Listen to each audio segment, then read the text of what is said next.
Baby, this episode actually opened me up to something that I need, or, well, I don't need it, but I want it, even though I never even knew that I wanted or needed it, but I want it.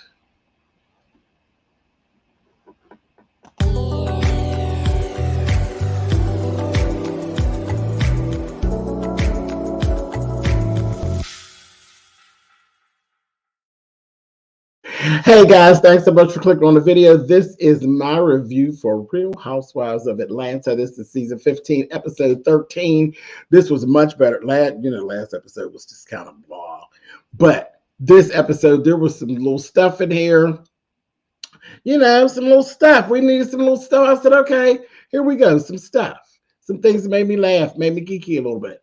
And yes, I said there's some things that was actually brought forth in this episode that I never knew I needed it or wanted it. And now it's been presented and I want it. And I know y'all's nasty, man. Y'all think I'm talking about that peach, but I'm not talking about that peach. I don't need no vibrating peach. All my parts vibrate all by themselves. Thank you very much. I ain't talking about that peach. Anyway, we will get to it. Anyway, so listen, I'm going to start right off with this. I had some feelings already. I said a little bit about it last time we were together, was in the last episode, that whole thing of Drew telling Ralph on Marlo as if he could do something to Marlo, or he was going to chastise Marlo. Like, who is Ralph? Who is Ralph? And if I get to arguing with you, girl, I might drag your whole family. Like, what is you talking about? And you go get your husband will get cursed out. Like, I ain't like that. That didn't sit right with me. I said, see, there you go again, Drew. You always doing, you and Ralph, you don't go get your husband for Marlo. The hell? Anyway, so that just kind of set with me. And then I seen them talking. I was like, y'all getting on my nerves again with that bull crap. If you can't fight with Marlo, then shut up. You don't get your husband to sick your husband on Marlo. And the truth of the matter, did Marlo really say anything bad about Ralph? She really didn't. She really didn't. She said, I can't believe I'm taking up for Marlo with her aggravating ass. But she said, me and your husband do the same thing. He's in technology. I'm in technology. That's all she said about Ralph. You were copping out because you really weren't winning the argument and you were getting to a point where you were starting to go real low with your reads on Marlo because you was losing your footing. You're losing your footing. You done resorted to telling lies, and we're gonna talk about all that. But screw that. Let's move on to Sonia and her sister. Sonia's sister is one old nasty piece of Gemini, honey. My mother's a Gemini.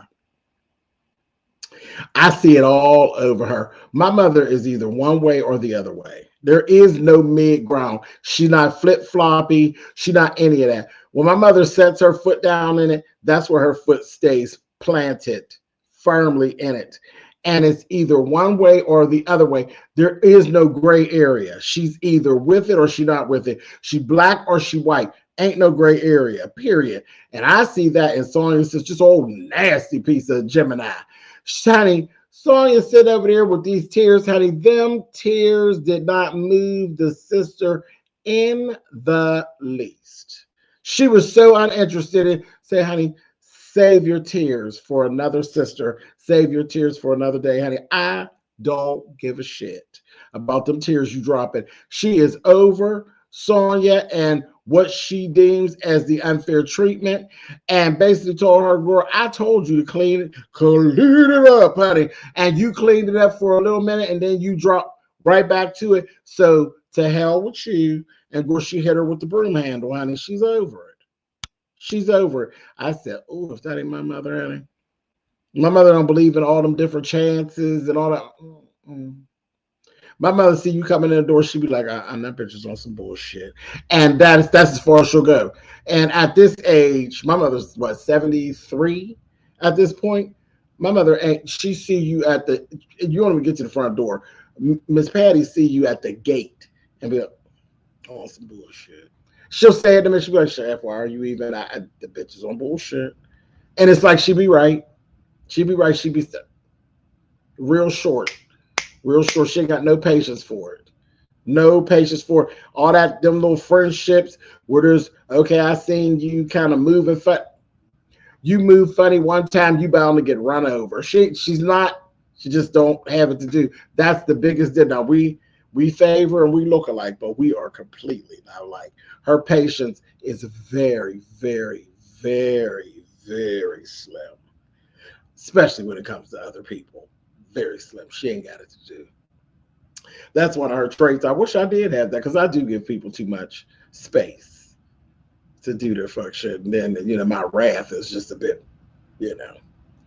But girl, my mother stops before because she got a little vengeful thing about her too. But she don't even have to use it because she don't never get there with you. Anyway, so here's the thing. We had this little meeting. We're like, who is Candy meeting up with, baby? And we seen them, honey, and then up jumped the devil, baby. This was the thing that I'm talking about that I want and I needed and never knew I needed. Baby, Miss Cynthia Bailey. Baby, when I told you Miss Cynthia came through, she came through on y'all, baby. Cynthia stunted on y'all. Cynthia Bailey was looking good, bitch. She looked good. I said, Cynthia, girl, and she done got a divorce. She done got divorced again. I said, girl, you will drop a nigga off, honey. She dropped him, and she did herself a favor because Miss Cynthia was looking good, baby. She said, baby, I'm free and single and ready to get on down to Mango, honey. And she's like, I felt bad about, another marriage going, but girl, I had to go. That was enough. I had to go. I said, okay. She came in and she met with Candy for a little light dinner over at Blaze. And, she's like chilling and they talked about the fact that she was there for Candy's Peach Social. Now, I think this is a big deal. I do. I think this is definitely a big deal. This is something that Candy should definitely be proud of, and I'm proud of her for it because I was part of an MLM. Years ago, I was part of an MLM, and I did very well in my MLM. I enjoyed it. I learned a lot of things that didn't even have to do with the MLM. I sharpened some skills that I have.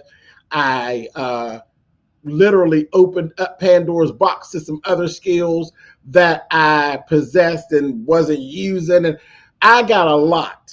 I had a lot of takeaways from my time in the MLM. But for Candy to have an MLM, which is Bedroom Candy, and she be a Black woman who actually owns, to be Black, period, and own the whole multi-level marketing business is a big deal. But to be a Black woman, female, that did the deals and signed the papers and got it running like this and got all these people working underneath her umbrella, that is a big deal. And anybody who knows the multi-level marketing business, you know what I'm talking about. That is a big deal. And Candy should be very proud of herself. She's celebrating 10 plus. She's gone over the 10-year mark. She's celebrating 10 plus years of her Bedroom Candy business. And she ain't never slowed up. The name is still ringing true. The packaging and stuff has always been a big deal. People always talk about the packaging and how beautiful the packaging is. She hasn't slacked off of that. The products, I've not heard anything bad about the products. People are still excited about it when she has the seminars and things. People still show up, and things seem to be going really, really well. I'm here for it. I'm here for it. But celebrating 10 plus years, that is a big deal. It's a big deal. Her and Cynthia also talked about Drew and this whole thing of Drew saying that she's lying and her feelings are hurt, which that's always a bad area for Candy, saying she's a liar and hurting her feelings. Oh God, bad thing. And then Candy had told her, she said, I do miss you being around, because it's like I fought with like all the members, and I said, look at that. I've been saying Candy's like a target, but that's kind of how it is when you the big fish in the pond, you become the target. You become the target. It just that comes with the job. That comes with the job. That comes with those little titles of, you know, being there the longest or having the largest following or whatever it is that makes you something special to a group of people. You know, you're special to some, you're hated by others. That all comes with the job. I understand it. I get it. But when it looks crazy when you actually see it play back, see, you know, Bravo is shady. And Bravo will play some things back for you. They played all them clips of all them people coming at Candy. I said, look at that. And we watched it. We watched these people come for Candy. It'd be different if Candy was starting shit with people. We watched all of these people come for Candy, period. So she's saying, you know, I wish you were still around, because I just, you know, it's like I ain't got nobody, you know, to just be able to let my hair down and chill with. So I didn't even realize I missed Cynthia being on the show until she was here on the show. And it was like, damn, like I didn't pay attention to the void of her being on the show, even when she left, you know, because we'd be like, Cynthia's boring. But again, remember they say, you know, absence makes the heart grow fond. You don't miss the water until the well runs dry. Did you even realize? Then when she came to the party later on, did I realize, damn, I do miss, you know, I always knew Cynthia was going to turn a look, whether it be the reunion, all the little functions that she go to, Cynthia's always going to turn a look. And that's always been one of the things. This fighting and this stupid line stuff, stupid, it's stupid. When I first started watching, I watch for the glitz and the glamour and the shishi poo of all of it. That's what I started watching Atlanta Housewives for, because I lived for seeing the black women getting dressed, letting you know black women know how to turn it on, baby. They know how to turn it on, put it together, and come out and make you gag. That's what I start watching for. I loved seeing them get dressed up and go to parties and stuff. And if you look at my old reviews, it was always about what they had on, what they got going on, what's going down, all of that. All of that. And I miss all that. And that is something that Cynthia Bailey always did.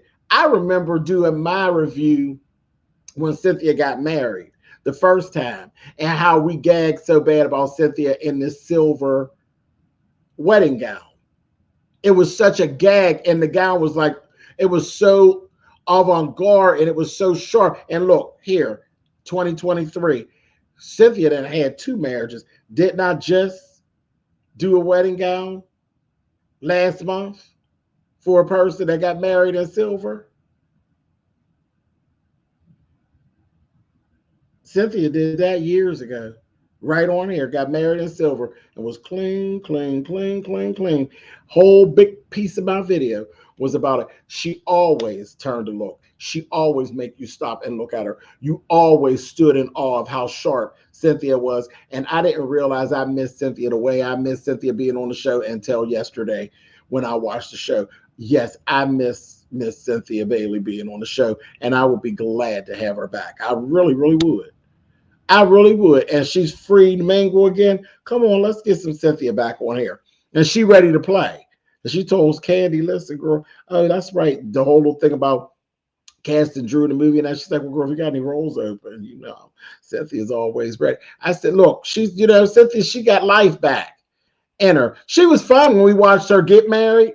I don't know what happened, you know, I mean, I could see a little cracks in the foundation, you know, but she was having a good time. You know, and I think that's what got her off the show. Like, she's just too happy. Like, girl, you ain't got no drama going on. You too happy. But damn, can't somebody be happy on the show other than Todd and Candy? Todd and Candy are really happy. And that's why people can't stand them, except for when people get the with them. And then that's, you know, but other than that, when you really look at the grand scheme of things, Todd and Candy is happy. They live in their best life. They like to work. They like to create. They're both creatives, and they like to create, and they bounce off each other, whether it be a little, you know, a little little quiet silent competition, that they got going on, but they enjoy each other and they do vibe off each other. But they happy. The kids is good. They good. Money's right. They ain't got no problems.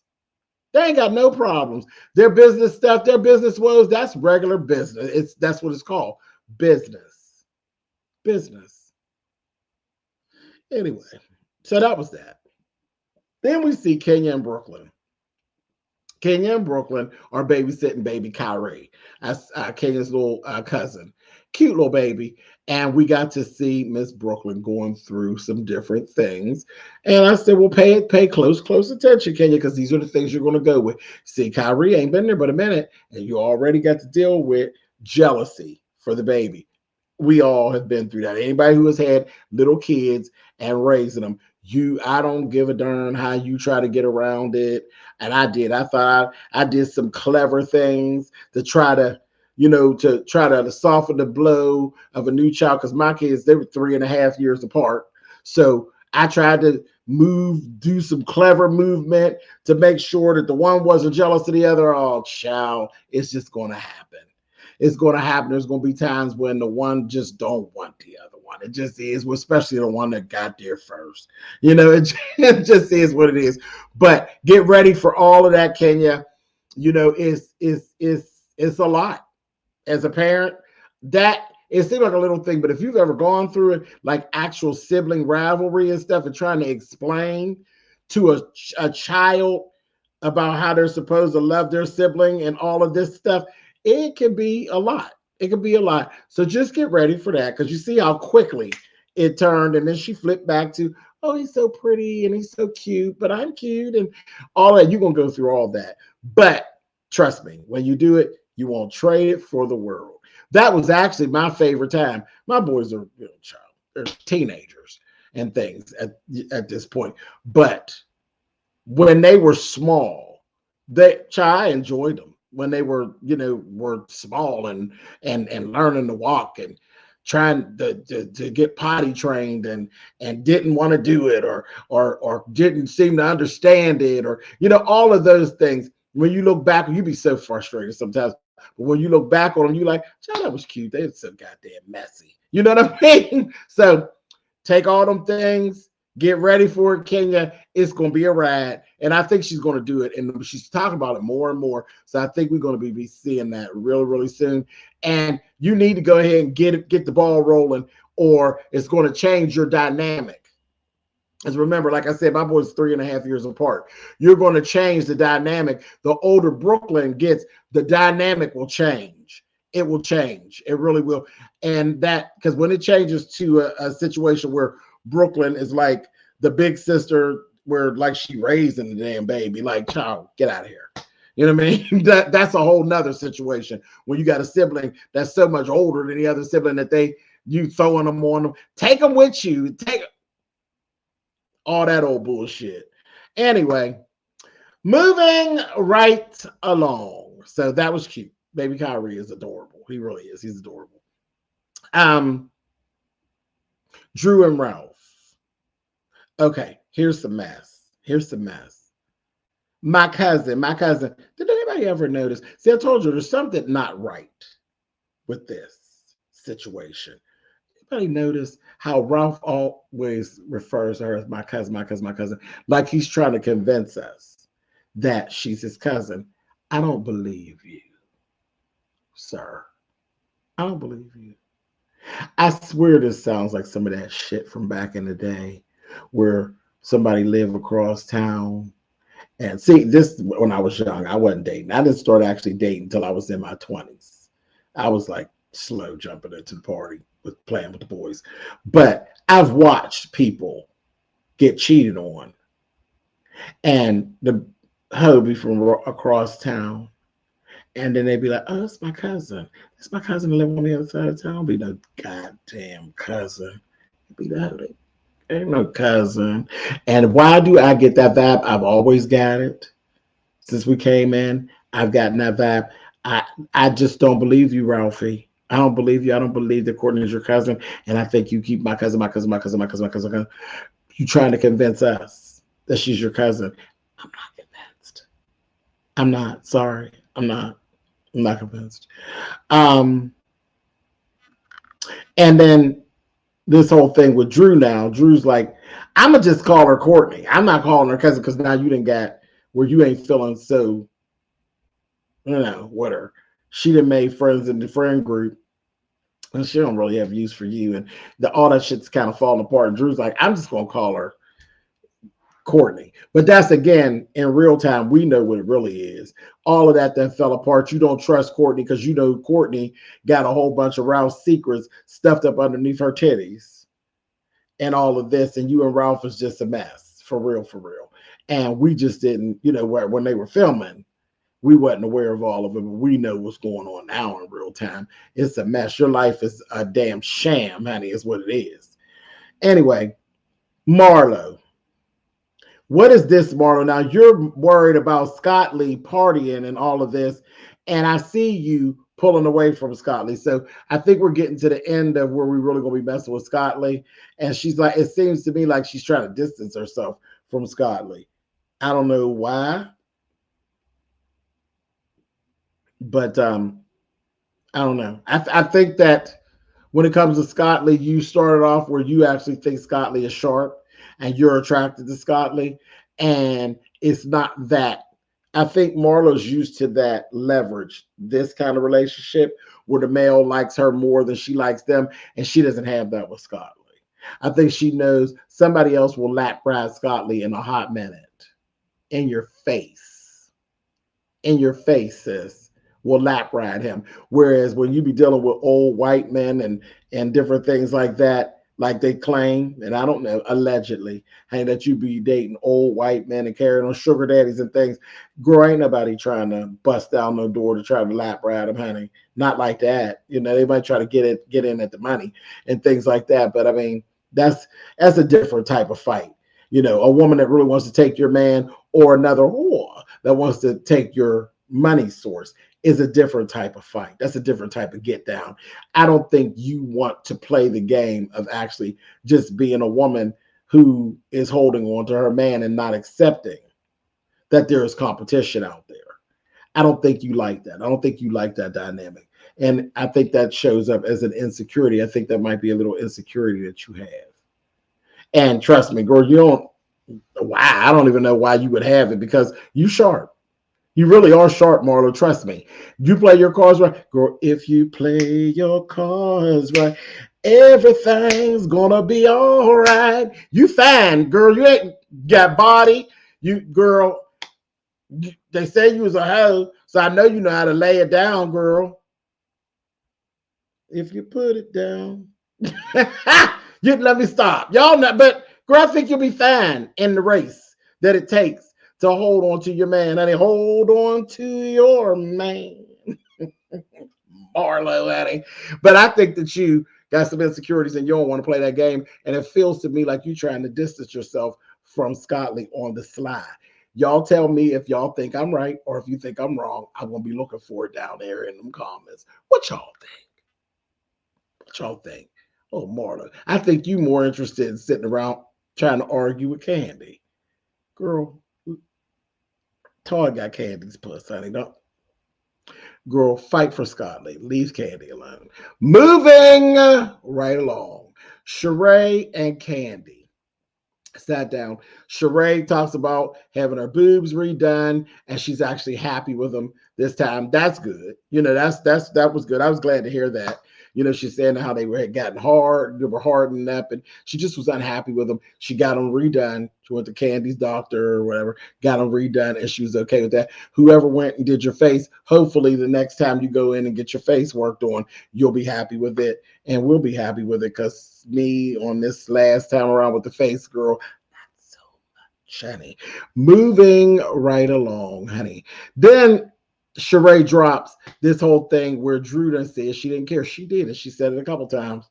Well, if Candy don't put me in the movie, I don't care. I was like, girl, you're going to talk yourself right up out of that part with that nasty mess that you, girl, you're going to mess yourself up, sis, with that. Candy ain't to be played with like that. You're going to mess yourself up. Knock it off. Anyway, so let's go to the Peach social. So I told y'all there was a bunch of stuff. I got lots to say.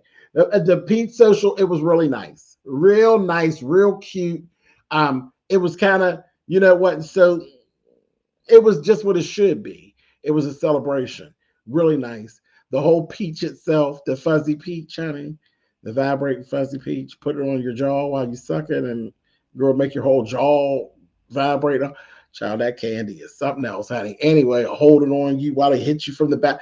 Girl, Miss Candy, you is too much, girl. I love it, honey. Anyway, T.S. Madison was actually at the Peach Social. Now we've seen all this. We've seen T.S. Madison. This is before the show. Okay, see T.S. Madison with the peach, and people were speculating: is Maddie getting the peach? Y'all know damn well Maddie wasn't getting no peach on Bravo. But okay, whatever, child. We played along. Okay, but this was very cute. It was a nice thing to throw at the wall to make us pay attention, you know. And the one thing that it told me for sure, you know, well, of course I know that Candy and Maddie are cool. Um, but I think it says to the world they're actually cool. It doesn't matter what happened before. The whole stuff with Kaya and Maddie and the show and them being escorted out and all of that. All of that is actually water under the bridge. I like that now nobody has to ask those questions anymore. This right here tells you that everything that happened prior to with Maddie and Candy is water under the bridge. We know Candy holds grudges. If you cross Candy any kind of way, you won't be getting a space to be showing up on Real Housewives. So she wouldn't have been invited to that event. Candy knew that the cameras, you know, she set up for the cameras to be there. And then even in the edit, they could have edited Maddie out. That is proof positive for all those who had questions that Maddie and Candy are good. Whatever happened in the past, they have handled it like grown women. They've come to some type of an understanding, and there's no need to ask about it anymore. They are good. They're good, and I'm happy about it. Moving on. Sonia taking notes was funny as hell to me. Sonia's taking them notes, honey, about how to use this peach, honey. She said, ooh, Ross is going to appreciate this. I said, girl, and I know it's right, honey. That Ross, honey. You want to be vibrated, Ross? All right, Sonia, honey. Y'all go ahead on. Ciao. I'll watch, honey. OnlyFans, honey. Now, I would watch that, honey. I'll watch, honey. See, here we go. Don't judge me, honey. Don't judge me. Ross is on you in that little fuzzy peach. Yeah, I'll watch. Anyway, moving on. Cynthia and Kenya, who knew, honey? They have fallen out during the girls' trip, and they got reconnected, and now they're good. They're good again, and you know they both had really nice things to say about each other, and I believe it. I believe it. I believe it. I don't think it was like, you know, when they be making up during the reunion. I don't care about that. I think that's ridiculous.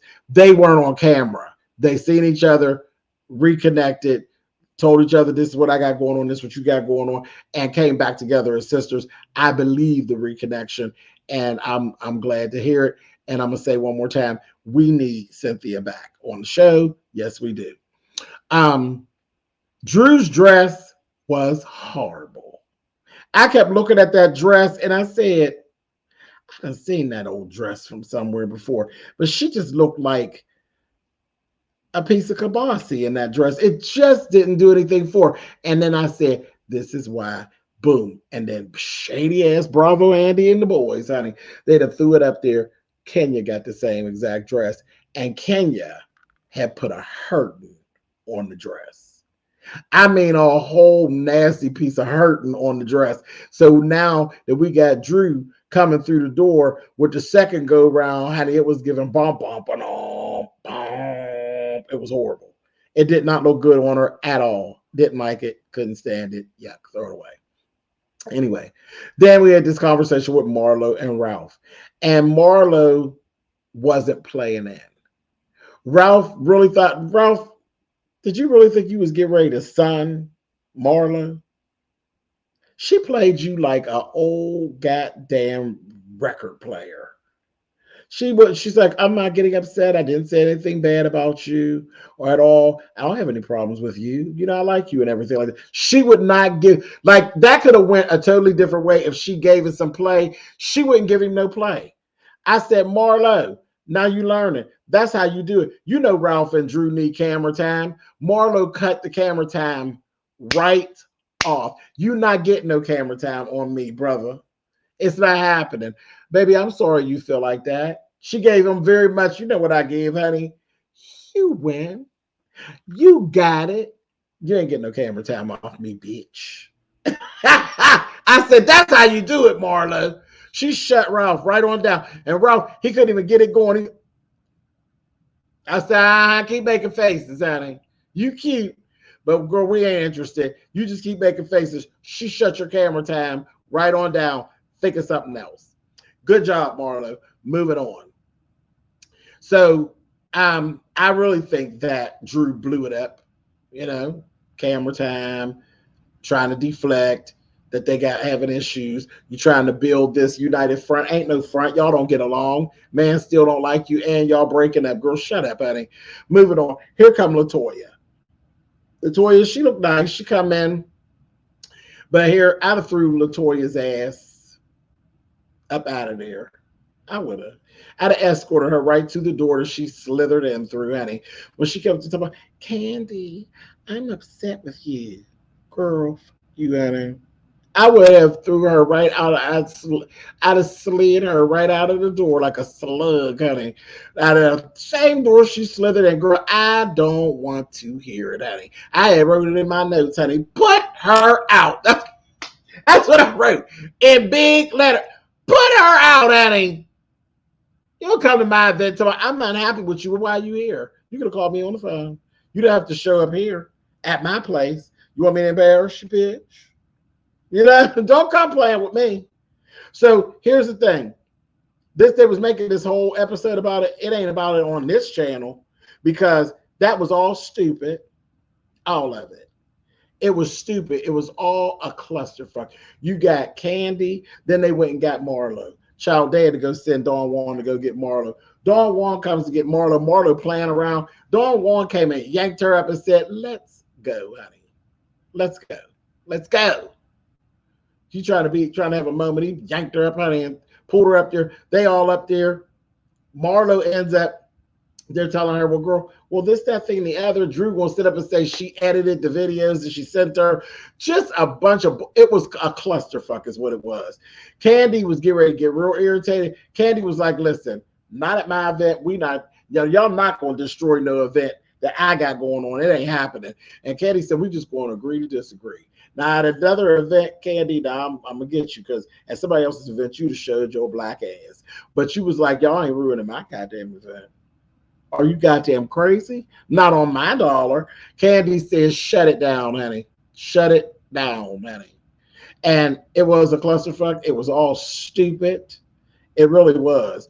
Candy said, that's enough. And she was like, child, let's just move on. We're moving on. And here's the thing. I never did get to the bottom of how I felt. Did they do it? Did they not do it? Is anybody lying? Child, I don't think, listen, I'm going to say this. I've told y'all before, I think a prerequisite of being a housewife is being part bulldagger. So that just is what it is. They always kissing on each other and rubbing on each other and carrying on. I don't know who's giving lesbonics and who ain't. It seems to be a prerequisite on here, honey. You must have some lesbonics somewhere in your repertoire, honey, to be on the show. So I believe that. But didn't, doing it, going to do it some more. Who the hell cares? It was a dry storyline. Throw Latoya away and throw Drew away while you're at it. That's what I got to lend to the conversation. Throw both them hoes out. I said it. I forgot all about Latoya being on the show. That was just last season. I literally have forgotten all about Latoya. You know who I remember from last season and that whole debacle? Oh, fine ass Bolo, honey. And on that, you all have a great evening.